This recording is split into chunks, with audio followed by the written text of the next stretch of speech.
A Doll's House. Holly Mazur in conversation with designer Lily Arnold. Holly is sat on a chair to the right, facing Lily on the left. They are both sat on a stage with the auditorium behind them with 3 tiers of seating. Holly is a 30-year-old white woman with medium-length dark brown hair. She is wearing round glasses, a black jumpsuit, bright blue socks with bees on them and black ankle boots. Lily is a white woman in her mid-30s with short blonde hair. She is wearing a black crop jacket, black t-shirt, blue ankle-length trousers and trainers. Hi, I'm Holly Mazur, the head of drama at Fulham Boys School, and I'm joined by Lily Arnold, the set and costume designer for A Doll's House, which was first performed here at the Lyric Hammersmith in 2019. Hi Lily. Hello. So today we're going to talk about how you came up with the set and costume design for A Doll's House. I'm really interested in how you started this process. What parameters were you given which spurred on your first design? As with pretty much all productions that I take on as designer, the theatre company or the venue/theatre company where the production is being produced will usually give you a sort of parameters or guideline, often as a document to begin with, and then we'll have a meeting about it. Also what the space, the venue that you're going to be designing the show in, and the production manager who sort of oversees the construction and build part of the design. They will provide you with technical drawings of the venue, so you can know exactly kind of where the edges are and how deep the stage is and how tall the space is, whether you need to have access all around the stage in the wings for to allow for a crossover, which is where the actors can kind of pass behind the set. Any other sort of technical things about the space that are going to inform how you design the play. You do what's called a white card model presentation, which is the first time that anyone apart from the director will have seen your design, and it's at that point that the design that you've suggested will be costed by the production manager. So they'll take your white card model, which, as the name suggests, is usually a white card version of it. So you might not have got round to painting it at all or adding textures. It's very much a kind of bare bones of the structure of it. And the production manager will take that and they'll start to figure out how much it's all going to cost. For A Doll's House, the white card was actually, which doesn't always happen, but it was actually quite similar to what the final design was, because in some ways the design for the show was quite simple because it was one static set, so it didn't have a revolve, it didn't have big bits of moving scenery. So there was kind of not very many denominators. There wasn't that much that you could strip away other than changing the entire design. The expense with this show was that it was of such a big scale, so it filled almost the entire stage. I think we had about 1.5 meters upstage of the back wall of the set, which did allow for actors to pass behind the set unseen by the audience. But other than that, it literally took up the entire kind of stage space, and was made from lots of steel and lots of wood. I think those were the 2 main sort of material ingredients. So it was quite difficult to sort of take any of the bits of it away without, really having to change the whole thing. Great, and you mentioned that it was quite a pared back, naturalistic set. What was the reason behind going for that? Well, I think Rachel and I felt like we wanted to give these characters sort of space to breathe. I think also it came from the character Tom refers to Niru a few times during the play as a kind of caged bird, his skylark, I think he calls her, and this idea that she was this, again, as he says, this exotic kind of precious object that was kind of flitting about in this quite concrete feeling, almost prison-like space, that didn't have lots of detail and decoration, that felt kind of over-embellished. because actually it didn't feel to us like it was about those kind of details and embellishments of their life. It was about their relationships, the relationships of the characters, and how they kind of collide and how they navigate around each other in the space, rather than how the spaces control them. And actually Niru's she's the nucleus, she's the kind of the centre point around which everything spins. And so kind of seeing her in this massive space felt like the right kind of way forward, I guess. We talk sometimes in drama, in terms of set design, of time, atmosphere and location. Obviously this was set in Victorian Calcutta. How much did that influence your set design? Yeah, I mean, a lot really, although you wouldn't necessarily immediately be able to see that influence, I guess, in a way that you would if we'd done a much more naturalistic version of the play. But I think for me, it's always vital that no matter whether your final design outcome is a kind of Peter Brook white box, that your starting point is what was real at that time and what was really, what did things look like then and what were the people like of that time and what was their sort of social system and what were the politics of the time, and you assemble yourself the sort of known facts of that era. I went to Kew Gardens because I'd come across a thing called a Wardian case, which is basically a kind of mini sort of greenhouse, which I think these days is called a terrarium. But it was basically a thing in Victorian times that people would give to each other with exotic plants in. So if you lived in this country, someone might send you from another country a tropical plant that obviously can't exist in the British climate. So you'd keep it in this little sort of micro ecosystem of its own, like a kind of precious little object. And then I quickly realised that actually there's a lot of symbolic mirroring of how Niru is in the space that she lives in, and how Tom has kind of constructed this kind of glass house around her, and that she's this exotic creature that's existing in a space that she can kind of see out of. She has an understanding of what the world is outside of that space, but she somehow can't access it in the way that she wants to, which is what she realises at the end, that actually she, as much as she on paper has her freedom because Tom allows her to move freely and doesn't make her wear, Western clothes, those things, she actually isn't free. And that's, her realisation at the end, which is why she leaves. When she leaves, she obviously leaves through the back door, which in Ibsen's original is sort of quite a big moment. How did you go about deciding what that door was going to look like?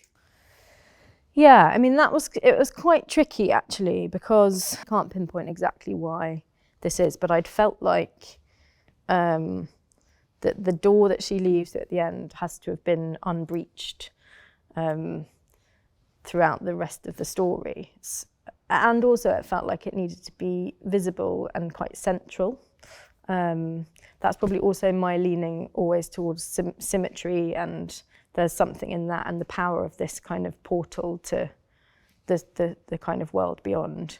It became a little bit tricky because obviously there are comings and goings in the story of the play. So, Dr. Rank enters and Mrs. Lahiri enters sort of at a similar time. And, Rachel and I were kind of like, okay, well, how can we make it make sense that this door isn't breached? And then actually, brilliantly, which happened a few times with this production, we found out that there could have been a version with the kind of courtyard house that we'd set the play in, where they had a side entrance to the property that would have been used by the kind of daily comings and goings of friends and family. And, unless you were a kind of dignitary or someone very senior, you wouldn't have come through that main door anyway. And that door would have just been a kind of presentational front door out onto the street, but not really used, kind of day to day.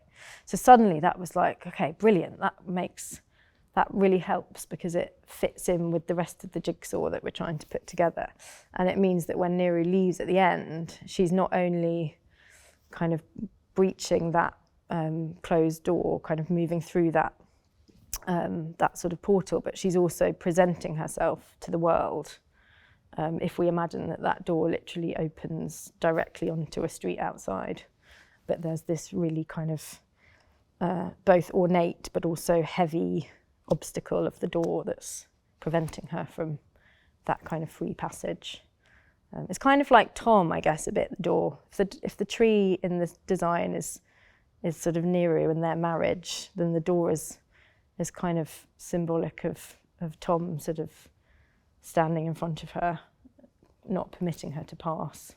And I guess if the door in some ways symbolises Tom and the tree symbolises their relationship, something that struck me as being quite symbolic as well in this play was the different uses of levels throughout. I wonder how much that was informed by the culture, the sort of caste system and that kind of thing, or if it was purely status driven. I remember coming into the theatre on the first day of the fit up, before the set had really been painted, and looking at the level of that veranda sort of balcony and thinking, blimey, that's really high. And thinking, you know, these actors are going to really have to kind of crane their necks to look up to it. And, you know, but we made the decision to have it at that height because we wanted it to have an echo of the auditorium, so that it felt sort of like a fluid extension of the balcony levels in the auditorium. And also that it was high enough that it did feel like when a character was up on that level, they were dominant. They had a very strong position in relation to whoever was, you know, down on the sort of seemingly kind of sunken central section of the veranda, and also to give us a kind of voyeuristic option as well for people to be kind of lingering on the sort of perimeter of a scene. So that our transitions weren't sort of, you know, jump cut or static, but people could appear before they then entered into the scene in a more kind of fluid fashion. Which is also why we had two doorways. We had actually 3 doorways on the lower level, and then we had 2 on the upper level, which didn't have doors, they were just openings. And that allowed, again, for the characters to kind of, they could sort of linger in the doorway without stepping into the space. So you couldn't see them coming, which gave us the option then for people to kind of ambush scenes. And that all kind of tied into this feeling of tension and, you know, at any moment, any conversation could be interrupted and people could be overheard. And, you know, someone could have overheard Neru telling Mrs. Lahiri that she'd forged the papers for, you know, or that she'd, you know, procured this money. And you just wouldn't know because they could have just been just out of eye line, just through the door. So that all kind of helped to charge the space, I suppose, with this potential for exposure. And I think that was enhanced by the fact that there weren't any set changes. Yeah. You had lighting used really effectively to take us from one room to another, as it were. Yeah. How did you work with the lighting designer to decide that? So Kevin, the lighting designer, came to the final model showing and saw the 1:25 scale version of the design. He had this idea to rig the lamps, the lights, to a lighting bar as we normally would do, but actually to fly the whole bar with, you know, 10 lamps on up during the show, so that you got this sense of the light moving around sort of across the space, and thereby the sense of time passing and the sun moving over this house. And also through the tree, he did a similar thing so that he could move the shadow around the kind of internal courtyard of the space, which was amazingly effective, actually. So yeah, kind of his lighting design was in some ways very naturalistic, but then he he also chose some lighting states that were slightly more abstract. So I think for one of the moments between Nehru and Mrs. Lahiri, which was blocked as being downstage left, he created a state that was actually quite kind of defined and focused, which, you know, felt in some ways at odds slightly with the naturalistic space around them, but also made sense in relation to where the balconies were. And we did sort of use artistic license in places to suggest that we were in a different space, even though we were physically still in the one space. But I mean, props became very handy for that, because we didn't have lots of you know, set decoration, and we didn't have a scene change to go into a physically different environment. We used you know, props like two whiskey glasses and a bottle of whiskey to suggest that we were in Tom's study, or a shrine to suggest that we were in the servants' quarters, or, you know, we very carefully picked those props out that said time and place, so that we could then not have to kind of overpopulate the space around that. So I think is always, you know, the aim really is to distill as much as you can into, for me anyway, fewer objects rather than having lots of stuff. To what extent would you say that the set is a representation of Nehru's psychological state throughout the play?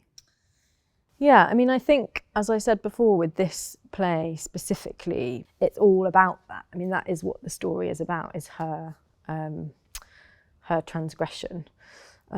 So my challenge was how to have the environment around her reflect that, which we didn't do in a way that was kind of overtly obvious or kind of on the nose. It was quite subtle. And I guess the tree that grew up through from the sort of ground level, from the red tiles that were sort of the centre of the courtyard, all the way up through the space, through the courtyard, and then out through the roof of the set, was the kind of most obvious direct link to Nehru and her state of mind, being that she has sort of spent her time with Tom kind of searching for the light and trying to grow up and out of the life that she lives. And then there was sort of elements like the letterbox, which the letter from Das is posted into, which obviously holds the truth about her having forged these papers and borrowed money. There was a light. We decided, I think Kevin and Rachel decided that it would help with the tension towards the end of the play to illuminate that letter as it dropped into the box. We spent a long time trying to find the right letterbox. And so I think in the end, we ended up finding something that was almost there, but we had to kind of adapt it because we needed it to have a glass front so that when the letter was posted through the letterbox in the door, we could see it then on the inside of the house appear in the letterbox. And it also needed to be lockable so that Tom could be the only person with the key, which, you know, relates to his control and the kind of patriarchal society of the time, that, you know, the man of the house would be the only person with access to that sort of communication stream.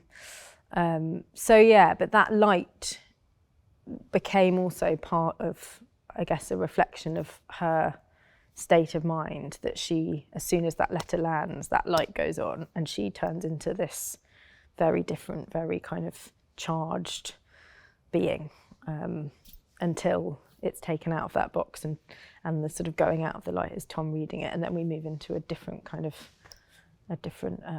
chapter of the story. Could you tell us a bit about the way that you designed the costumes for this play? Tanika, very early on in the process, I think maybe the first meeting that Rachel and I had with her to talk about design, she mentioned to us a film called Charulata, which is a film made in India in the 60s, I think, but set at the turn of the century, so late Victorian, but I think, yeah, probably about 10, 11 years after A Doll's House is set. It was interesting in this film that the sort of female protagonist was wearing traditional sari, but the blouse that she was wearing underneath her sari had really was very similar to a British Western Victorian blouse shape. The shape of it was very much, a sort of tighter sleeve with lots of kind of frill detail and lace. Some of them were quite high-necked, again with lots of detail, lots of lacing detail on them. And I was really surprised by that because I had seen from other photos of women of the time something quite different, and to find out that actually there was a lot of merging of styles was great, because it also tied into this idea that as much as Tom allows Neeru to wear sari and to wear traditional Indian dress and not make her wear kind of Christian British clothing, there's been a bit of seeping in of that style. And that was kind of helpful to be able to clothe her in that in something that felt kind of in both worlds in a way.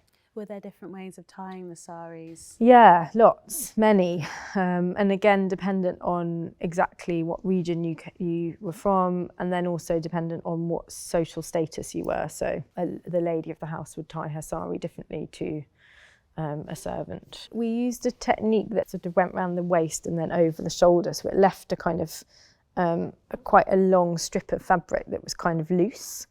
And I think Angela really liked that because it gave her something to hold and to kind of fiddle with. So it wasn't all really neatly tucked in everywhere. There was a section of it that she could kind of have available to her to kind of screw up. And I mean, Angela is the most incredible physical actor.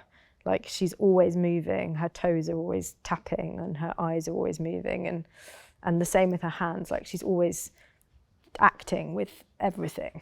And so for her having that bit of fabric that she could manipulate in response to how she was feeling, to communicate the feelings of Neeru, I think was quite useful. And then I looked a lot at colour and how she lived in her setting. The first one was a kind of dusty pink colour, which really kind of sat her nicely in the colours of the set. So she kind of was at one with it. And then the second sari she had was a deeper, more sort of richer red, with the idea being that her will and her resolve to kind of escape her life increased, the vivid, saturated colour increased. And then her final costume had a completely different feel to it, because it was a very pale blue. And a colour that we hadn't really seen before, and a very cold colour, and it sat at odds with the kind of internal environment of the courtyard of her house, which was intentional because she's about to leave, so she's kind of put that on as a first marker of her ambition to escape her life, basically. So that was the sort of colour progression. Whereas with the male characters, Dr.